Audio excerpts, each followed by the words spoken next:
Hello and welcome into this week's edition of the ARCA Racing Series preview show right here in Racing News Now. As always, I'm your host Garth Allen. Thank you once again for joining me today. If this is your first time catching a Racing News Now video, welcome. This is a channel where we discuss lots of motorsports, namely NASCAR, ARCA, IndyCar, and Formula One. Those are the series that we cover at the moment. Eventually, we do plan to broaden that scope, but that's what we cover at the moment. So on tonight's ARCA preview show, we are looking ahead to tonight's General Tire 150, and because this is a one-day show and qualifying is only a couple of hours before the race, it would be very hard to do this after qualifying, which is when I would really like to do it, because it would go up about the time the race starts, and then it's kind of useless. So we're doing it right after practice today, so we have a little bit of an idea who's going to be fast tonight.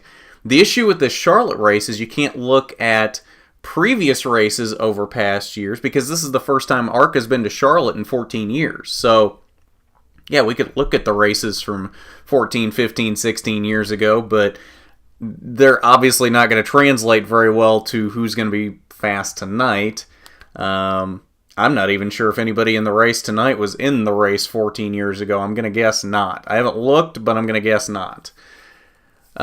So, looking down here through the practice sheet, Todd Gilliland, fastest in that DGR Crosley number 54 car, 29.408, a very fast lap for Mr. Gilliland there in the car owned by his father.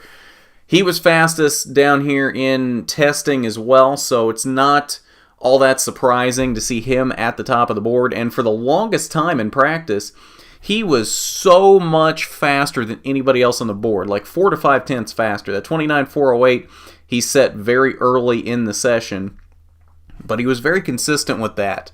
Not necessarily 29.40s, but he was very consistently fast, and it seemed like every lap he put up was should have fallen somewhere in the top 5. So Todd Gilliland obviously going to have a very strong run tonight, I think, barring any bad luck. Michael Self, though.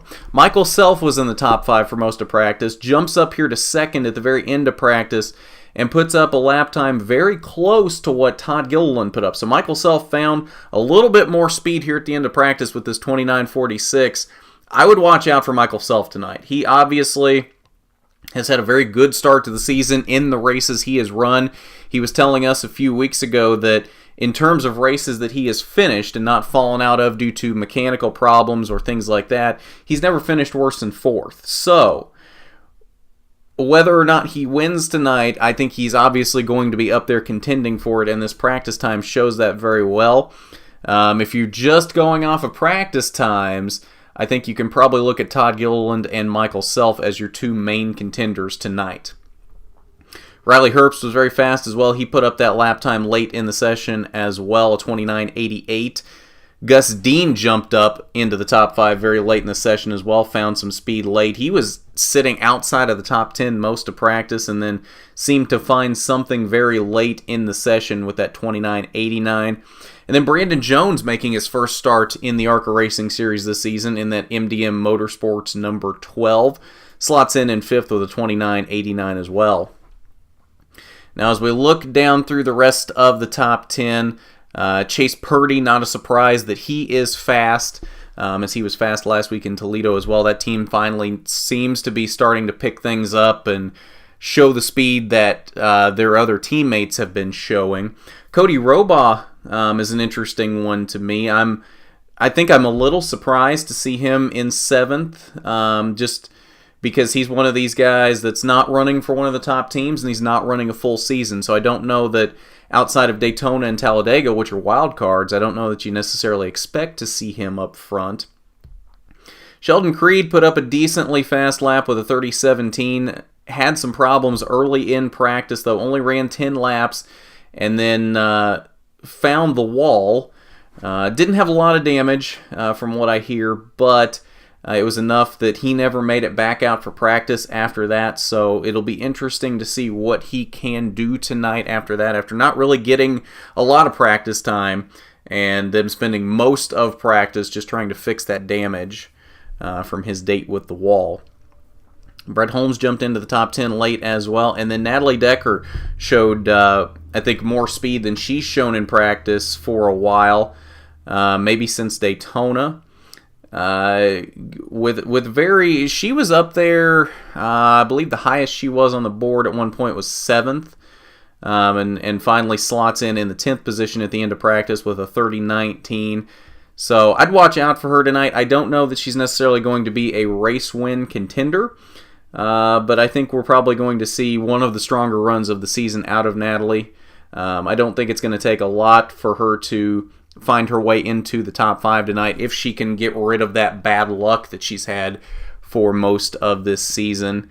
Because it seems like every time she has a decent car and can possibly have a really good run, something happens. She gets caught up in somebody else's mess or something to that effect. It happened in Salem and it happened in Talladega as well. So we will have to see if Natalie can put it together tonight and not have the bad luck that has plagued her. And if she does, I think she could have a really good run tonight. So that being said, let's look at a winner tonight. If we're going off of practice speeds, I think it's obvious we probably shouldn't look at Zane Smith. He's had a very strong start to the season, but he's 12th on the board tonight. Brandon Lynn in that 55 car for Venturini Motorsports, probably another one not really to look at, 13th on the board. There's a lot of these guys down below the top 10 that usually are fast that don't seem to be fast this week. Brandon Grosso in 17th. Tyler Dipple in the 22 for Chad Bryant Racing in 20th. Leilani Munter in the 20 car for Venturini Motorsports, 24th out of 30 in this first practice session. 32.85 was her best lap.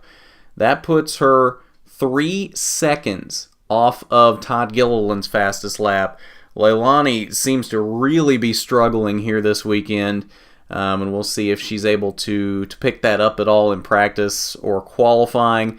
Definitely not the speed they were looking for out of that car in this practice session. But if we're looking for a winner for tonight, I think obviously, since we're just going off of practice speeds, I think you obviously have to look at Todd Gilliland and Michael Self. They were both 4/10 faster than everybody else. That's not to say nobody else is going to find speed at some point, either in qualifying or in the race. It's not to say that. But if we're looking at this right now, I think you obviously have to look at these two as your race win contenders. And in saying that, I'm going to go with Michael Self for tonight. Michael Self already has a win this year in Daytona. He has put up an absolutely phenomenal start to the season in the races he has competed in. I don't think there's any reason why you can't look at Michael Self as the race winner tonight. He's going to have some stiff competition from Todd Gilliland, and probably not only Todd Gilliland, probably others back in the field as well. But I think Michael Self might be able to get this done tonight and get his second win of the season in his partial season that he is running. Michael Self wins the General Tire 150 tonight from the Charlotte Motor Speedway. All right, so your tune-in info for tonight. Qualifying will be at 5 p.m. That is not televised. And then the race will be tonight at 9 p.m. on Fox Sports 1. So you want to go check that out and watch ARCA's return to Charlotte for the first time in 14 years. And we'll see if maybe I can for once get a prediction correct. And we'll see if Michael Self parks it in victory lane tonight. So that'll do it for today's ARCA Racing Series preview show. If you haven't seen it already, we put up this week's episode of Your Next Favorite Driver earlier today, a few hours ago.